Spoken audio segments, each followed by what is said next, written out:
बापरे, एवढा पसारा बघून तर मला झोप येत होती. किती पसारा केला होता ना. नमस्कार मंडळी, श्री शिवाय नमस्तुभ्यम. मी आहे अश्विनी. तर माझ्या सेकंड नंबरच्या ब्लॉगिंगमध्ये तुमचे स्वागत आहे. एवढा पसारा बघून तर मी चक्क हेच झाले होते. पण मी एक कडक चहा पिला. मी मात्र सगळी कामं आवरून घेतली.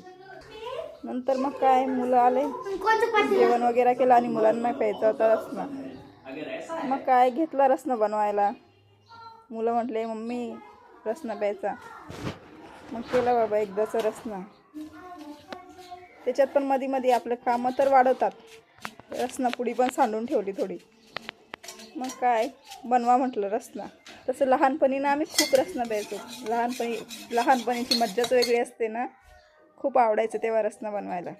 आता तर काय, मुलांना आवडते म्हणून बनवावं लागते.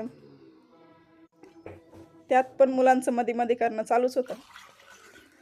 म्हटलं केला बाबा एकदाचा रसना आणि दिला त्यांना. रसना बनवताना मध्ये करतच राहतात.